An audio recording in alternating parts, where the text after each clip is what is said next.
Quer receber mais 2 episódios exclusivos por semana? É só clicar no link aqui na descrição. Com apenas R$ 12 você apoia nosso podcast, ajuda nosso trabalho a continuar e ainda recebe mais 2 episódios, um na terça e um na quinta. Oi, gente! Keila hoje aqui para contar uma história muito curiosa, eu diria. Mas acho que vocês vão adicionar aí outros adjetivos para o que se passa com a nossa musa.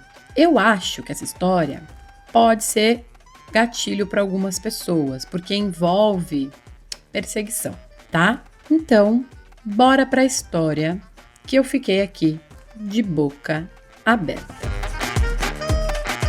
Mas então, Eu conto ou você conta? A história é da Magali.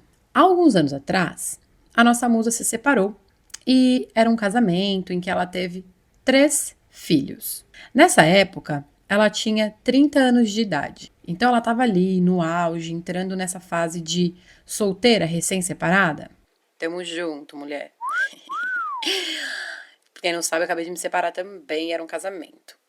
Tá, mas voltando pra Magali, que eu não perco a oportunidade de falar disso.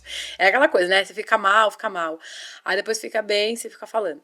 Enfim, na época, a Magali frequentava uma religião que semanalmente tinha encontros, grupos de estudos. Era uma comunidade importante para ela. E lá, ela conheceu um casal. Eles tinham também 3 filhos, na mesma idade, ali próxima da idade das crianças da Magali. Só que assim, gente, essa família, né, estava enfrentando uma barra muito difícil. A mãe, né, então a esposa do Aurélio, ela estava com câncer terminal. E aí os filhos já estavam fazendo o processo de psicoterapia, né, para lidar ali com a situação da mãe e também para um preventivo, né, de quando, infelizmente, ela partisse. E não demorou muito tempo, ela partiu. Deixou então 3 filhos e o marido viúvo. A situação toda comoveu bastante a Magali. E, naturalmente, ela e o Aurélio foram se aproximando. Mas, assim, ela não tinha nenhum interesse nele. Se aproximou por quê? Ela se compadeceu ali da situação, também por conta das crianças, porque ela conhecia, né, a ex-esposa do Aurélio. E então eles acabavam se encontrando de vez em quando ali nos encontros, né, da religião deles. E para ela era só um amigo, uma pessoa ali que ela conheceu vivendo um momento delicado da vida. Ponto. Só que Magali trabalhava numa padaria muito grande e muito conhecida ali no bairro que ela morava. Sabem aquelas padarias que você entra, ela tem uma comanda na frente, aí tem a parte de salgados, aí do outro lado a parte de doce, aí tem o andar de cima, aí tem a parte aberta, a parte fechada, que fica aberta 24 horas. Era uma padaria assim. Então era muito conhecida, tinha uma circulação de pessoas assim constante e muitos funcionários. Era uma equipe muito grande, assim, de umas 20 e poucas pessoas. E aí, num belo dia, a Magali estava ali, próximo, atendendo ali, né, no balcão, e ela viu o Aurélio na fila. Ele foi, cumprimentou ela e tal, saiu, normal. Mas um outro dia, a cena se repetiu, ele foi lá de novo, esperou a Magali ficar livre para ela atender ele, né? Então, assim, ela já percebeu que ele queria dar um oi para ela, foi lá, deu um oi para ele também e tal. Tudo assim, ela trabalhando, né, atrás do balcão, e ele ali como um cliente, mas que aproveitava para dar um oi para ela e tal. E até aí foi isso. Foram passando mais alguns dias e lá estava Aurélio novamente. Ele pegava fila, esperava, mas quando chegava a vez dele, se não fosse a Magali, ele esperava a pessoa passar na frente dele para ele ficar então de próximo, né, para ser atendido por ela. E nesse dia ele levou um lanchinho para ela, tipo um agrado assim, sabe, um pedaço de torta. Ela agradeceu, achou muito gentil, porque ela achava ele muito gentil com a esposa, né? Ela acompanhou assim o quanto ele foi um companheiro mesmo ali em tudo o que a ex-esposa dele tinha sofrido.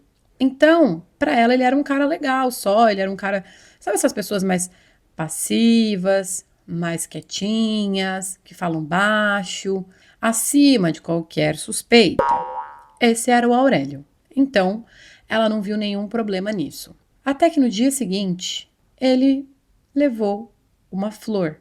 Ela já ficou meio assim. Agradeceu, atendeu ele e ele foi embora. No dia seguinte, ele mandou entregar um buquê de flores para ela lá na padaria.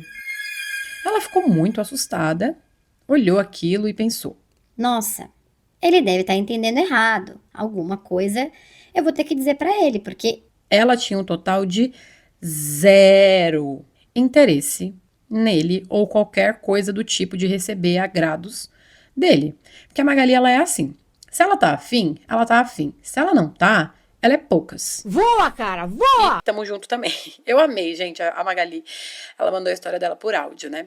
Lá no Telegram. E você que tá aí escutando, a gente tá com o nosso banco de histórias aberto. Mandem histórias pra gente. Vocês podem mandar lá pelo e-mail, né? Ou vocês podem mandar também lá pelo Telegram, por áudio. Enfim, aí a Magali pensou. preciso dar um toque nele, tal. E ela achou muito mais prudente, na próxima vez que ela encontrasse com ele, ela comentar. Ela nem quis mandar mensagem pra ele, nada. Ela não quis levar isso pra um outro status, vamos dizer assim, sabe? Uma abertura pra eles ficarem trocando ali mensagens, nada. Aí, quando foi no outro dia, novamente, gente, consecutivamente, ele passou a enviar flores pra Magali no trabalho dela. E aí, lá pela quarta, quinta vez, ele tava na fila da padaria e tinha enviado flores pra ela. E aí era um vasinho, às vezes era um buquê e tal.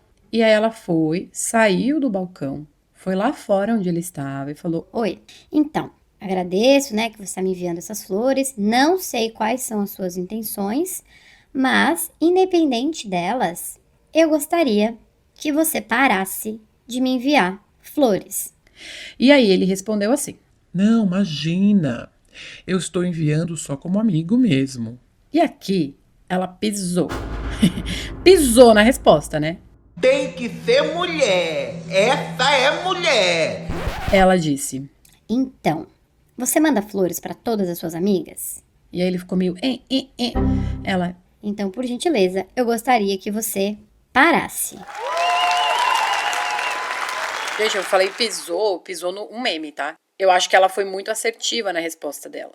E tamo junto de novo, porque tem gente que gosta, né, de ficar sendo flertado e tal, cada um. Mas a Magali não é essa pessoa. Então ela não estava interessada nele, ela não queria saber disso.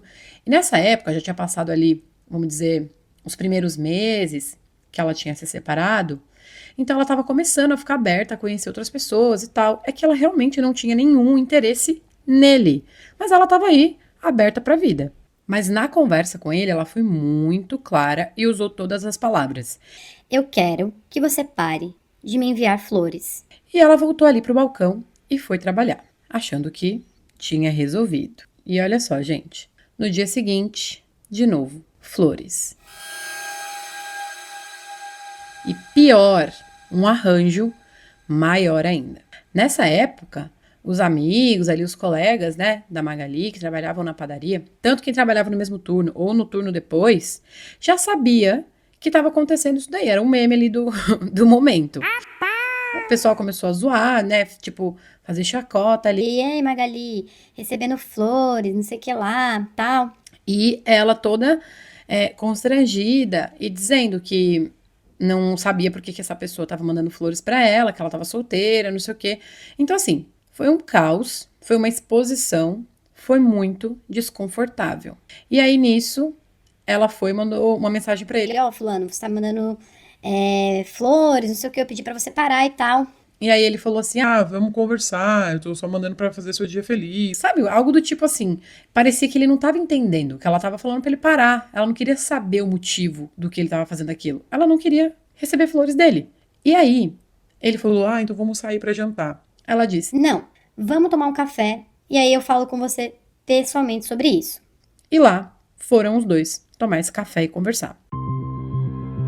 Pra mais uma vez, a Magali dizer pra ele todas as letras que ela não tinha interesse nele e pra ele parar de enviar as flores. E ela adicionou dessa vez que ela não iria mais aceitar, que ela ia mandar devolver caso ele continuasse. Ela falou que estava desconfortável.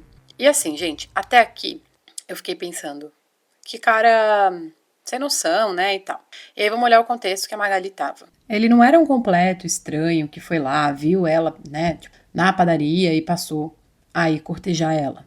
Não, ele era um cara que viveu um período, né, um processo difícil com a família, que ela sabia que era verdade, ela acompanhou uma parte, ele ia lá na religião que ela também frequentava. Então, até que eu entendo que ela foi bastante cuidadosa, eu acho, né? Mas eu acho que também a gente precisa pensar, nós mulheres, o quão desconfortável é quando um cara não entende o nosso não de primeira. Não entende não, né, gente? Não aceita. E isso é muito ruim. Isso é invasivo, isso gera diversos incômodos. Então, se você é um cara que tá escutando essa história, se a pessoa falou pra você, não existe não de joguinho. Não é não. Porque, na moral, se alguém gosta de jogo em que você usa a palavra não, né, pra dizer que você não tá afim ou que você não quer, e a outra pessoa insiste, gente, pelo amor de Deus, a gente tá em 2025. A gente tem um índice altíssimo de feminicídio no Brasil. A gente não tem o suporte da justiça, né, da polícia, do Estado. A gente passa por diversas situações de insegurança, seja no transporte público, seja na rua, né, a gente não pode sair sozinha. É toda uma coisa, assim, em volta da nossa liberdade. A todo momento, a gente se sente limitada enquanto mulheres. Então, assim, não existe isso, homens. Ai, falou não, tá de joguinho, não sei o que, é só insistir. Não. E mulheres, por favor, se alguma mulher acha ainda que isso é uma tática ou um jeito de conduzir uma situação para parecer que é difícil, muda. Porque assim, gente, eu não sinto muito confortável de, tipo assim, ai, tô dando uma bronca em vocês, coisa do tipo. Mas eu acho que o nosso trabalho aqui, como a gente alcança muitas pessoas, também é político. E vocês veem aí, eu sempre coloco aqui minha visão de mundo das coisas, ou abro reflexões e deixo em aberto aí para cada um, né, dar o peso e a medida individual que acha que as situações, né, ou as pessoas merecem, né, eu acho que é por aí que funciona o nosso trabalho aqui também. Mas, se você, por um acaso, tá interessado num cara, ou um cara tá interessado em você, e porventura passa na tua cabeça que fazer esse tipo de condução da coisa, né, de ai, não sei, não, é uma alternativa, eu vou dizer pra você, não é. Não. Porque senão a gente banaliza o não. Como é que a gente vai dizer pra uma pessoa que a gente não tá afim dela, então, se a gente meio que fingir que o não, na verdade, não é não? Não existe isso, né? Isso é uma coisa que nasce, e aí é um palpite meu, de uma justificativa dos homens de quando eles invadem os nossos espaços. E aí eles falam, não, ela falou que não, mas ela tava afim sim. Não, ela falou que não, mas ela tava com qual roupa? Não, ela falou que não, mas ela tava sozinha na rua, né? Então, acho que esse contraponto do não, ele não existe. Isso é uma criação, uma falácia para justificar quando os homens são abusivos e até mesmo quando eles cometem crimes. Então, musa, se você tá aí dando em cima de alguém tá dando em cima de você, e você tá achando que o cara precisa se esforçar mais, não sei o quê, porque assim, né, também tem essas coisas, a gente sabe, a gente é mulher. Se mantenha focada na sua vida. Porque daí ele vai te chamar, você vai estar treinando. Ele vai te chamar, tu vai estar fazendo um exercício. Ele vai te chamar, você vai estar lendo um livro. Ele vai te chamar, você vai estar com as suas amigas. Não esteja toda hora disponível. Não é sobre, eu vou fingir que eu não estou disponível. Não esteja. Foca em você, foca nas suas coisas. E aí, conforme você for percebendo que ele investe, né, te perguntando se você quer, se você aceita, se você gostaria, né, aí eu acho que é mais aceitável e respeitoso. Fora isso, é completamente inaceitável. E foi isso que a Magali disse para ele, que era inaceitável, que ela não queria mais que aquilo acontecesse. Caso contrário, ela tomaria providências. E ela acreditou que daquela vez ele realmente iria parar. Porque ele ficava ali escutando e parecia que ele estava entendendo e que estava claro e vida que segue. A Magali, ela estava numa fase da vida, então, ali já recuperada da separação, saindo com a galera, e ela até adicionou aqui. Ela casou muito jovem, então ela estava vivendo meio que uma adolescência tardia. Saía, pegava um monte de gente, conhecia gente diferente, fazia várias experiências e tal. Tava sendo feliz, né? E livre. Vamos dizer que a preocupação dela estava sendo isso aí. Essa pessoa inconveniente até então. Porque depois acho que a coisa piora. E aí a gente vai dar nome aos bois, né? Vocês acreditam que ele passou a seguir a nossa musa? Era assim, a Magali marcava de ir no restaurante com as amigas dela. Ele estava parado na frente da casa dela, ele seguia ela, entrava no mesmo restaurante que ela, pegava uma mesa ao lado onde ela estava, com as amigas, tá? Não era nada assim, escondido não. E ficava observando até a hora que ela ia embora. E quando ela ia embora, ele pagava a conta, acompanhava ela até o carro, pegava o carro dele e seguia ela até a porta da casa dela. Gente, assim. E ele não falava com ela diretamente, ela não falava com ele, ela tentava ignorar, porque ele agia como se aquilo fosse natural, que ele estava fazendo aquilo ali. Só que ela, sabendo da situação toda, ela percebia que ele estava seguindo ela, né? Não era uma coincidência. Até porque ela via ele na porta da casa dela. Chegou ao ponto dele dormir na porta da casa dela, dentro do carro. Ela disse que teve um dia que ela saiu ali na varanda e lá estava ele, dormindo dentro do carro. E aí, ela começou a ficar com muito medo.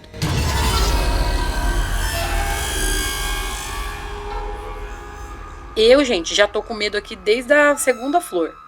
Desde a segunda flor. Mesmo que ela conhecia ele e tal, eu tenho um receio dessas coisas, assim, quando você tá sendo muito clara e a pessoa parece que não tá entendendo. Eu tenho uma certa aversão mesmo, assim, sabe? E eu sou um pouco briguenta, assim, quando precisa. Então, essa parte, assim, foi angustiante de ouvir o quanto tempo, né, a Magali ficou ali sendo perseguida pelo Aurélio. Meses se passaram e tudo continuou igual. Ela saía para trabalhar, ele seguia ela até o trabalho. Ela voltava no final do dia, a mesma coisa. E quando ela saía com as amigas, ele seguiu fazendo a mesma coisa. Ele entrava no mesmo pub, o restaurante, o clube que ela tivesse, entrava, ficava do lado, sozinho, com uma cara fechada, e saía quando ela saía também. Até um dia que ela marcou um date com um cara aí um pouco mais novo que ela, um gato assim, então ela tava super empolgada. E no fundo, a Magali achava que uma hora o Aurélio ia cansar e ia parar com aquilo tudo. Mas não, ele era um real stalker. Ele continuava. E aí ela fez uma estratégia para sair com esse cara e ele não vê. Ela pegou, pediu para a mãe dela ir para casa dela, ficar com as crianças, e ela tirou o carro dela da garagem, viu que ele não estava por perto, que isso de vez em quando acontecia, deu umas voltas ali pelo bairro mesmo, deixou o carro num lugar específico e foi, de outro jeito, encontrar o rapaz. E ela encontrou esse cara, eles saíram, foi muito bom, tudo muito gostoso.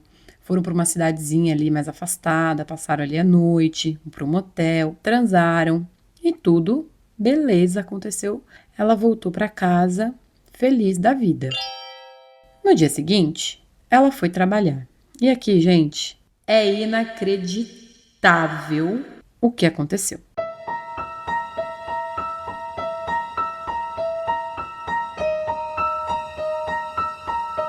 Logo bem cedo, ela lá no trabalho, como de costume, atrás do balcão, atendendo as pessoas, uma fila imensa. Quem tá na fila? O Aurélio. E olhando pra ela de um jeito diferente. Como? Uma cara fechada, muito bravo, como que se ele tivesse ali pra pedir pra ela se justificar, sabe assim, quando a pessoa quer que a outra preste contas, algo assim. Parecia que ele acreditava que eles tinham uma relação e que a Magali devia alguma satisfação, alguma explicação pra ele. Era esse o feeling dela quando ela viu ele ali na fila, olhando para ela daquele jeito, assim, ó, sem disfarçar, parecendo que ele tinha alguma razão. E aí, quando chegou a vez dele, ele foi até a Magali e entregou uma caixinha. Dessa vez, não foram flores. E depois que entregou a caixa, ele disse: Já que é assim que você quer viver a sua vida, saindo com todo mundo, toma aqui o que você merece.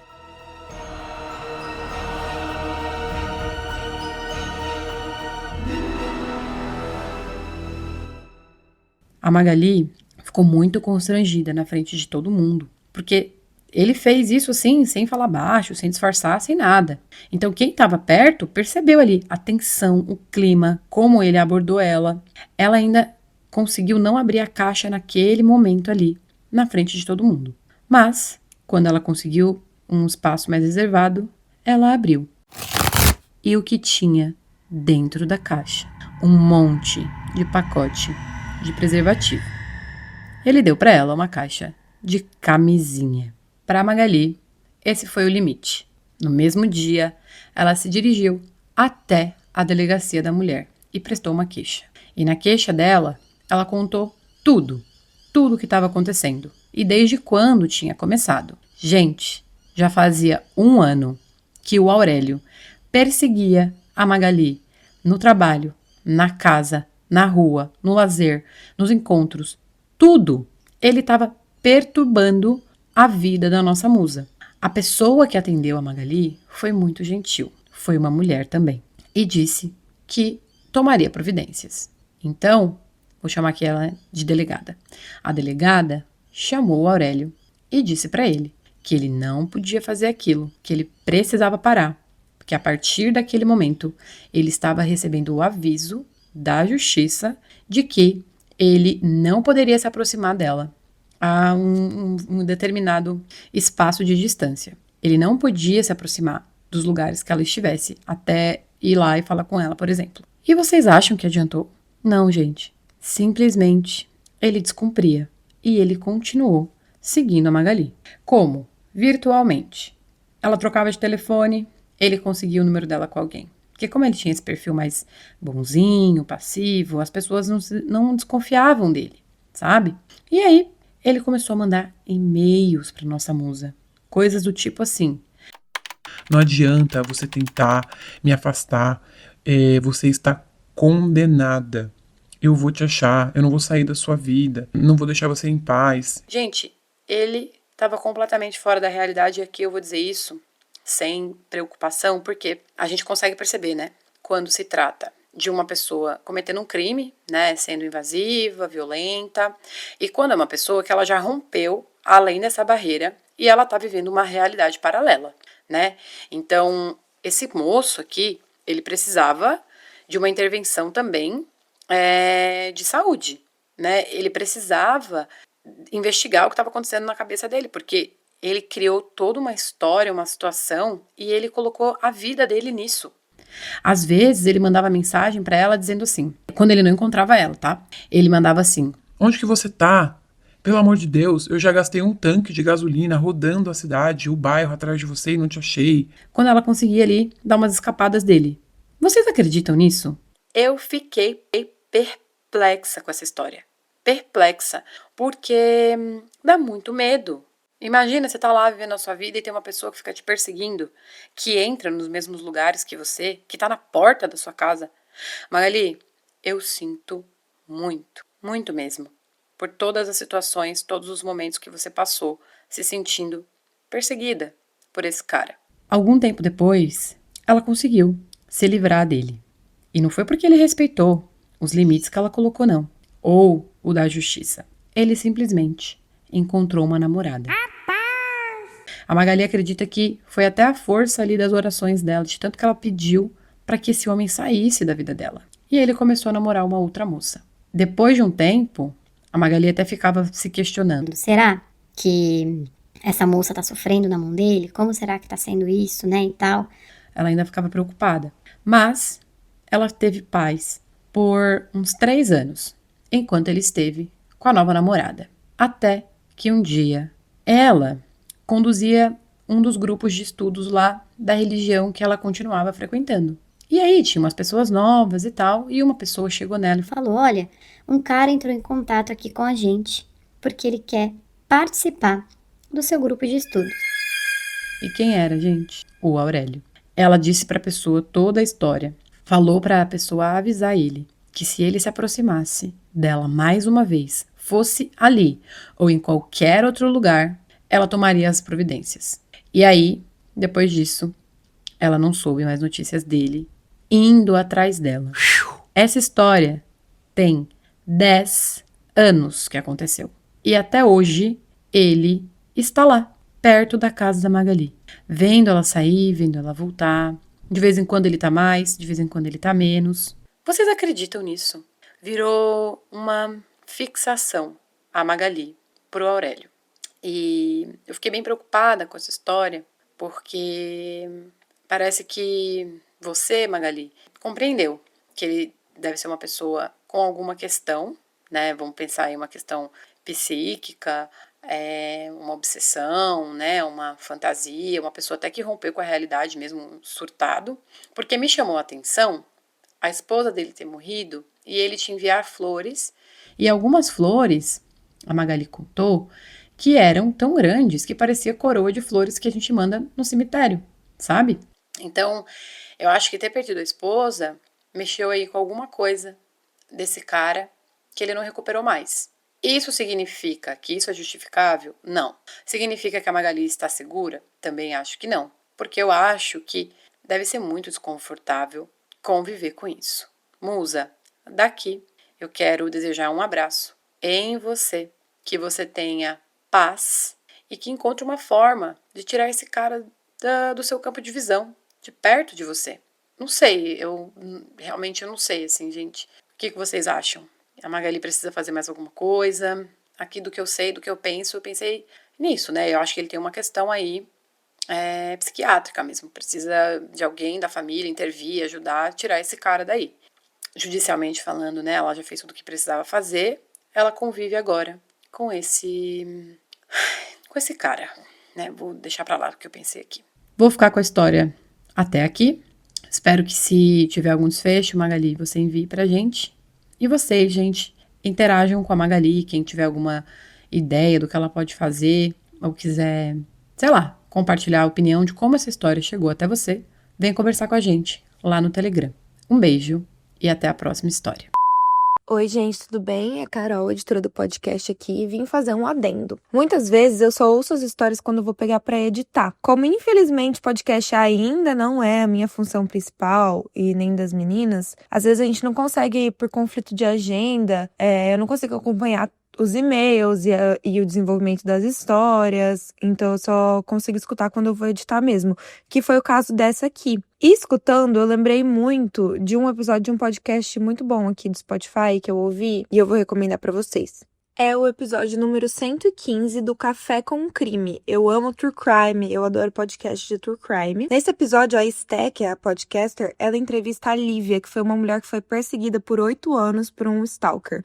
A história era bem parecida, porque o cara, ele realmente acreditava que eles tinham um relacionamento ali, ele construiu isso na cabeça dele, sabe? Isso acontece em muitos casos, aconteceu com o stalker da Ana Hickman também, que ela foi uma história muito trágica, assim. E aí, através desse episódio, eu descobri que em 2021 entrou em vigor uma lei aqui no Brasil que pune o crime de perseguição, que também é conhecido como stalking.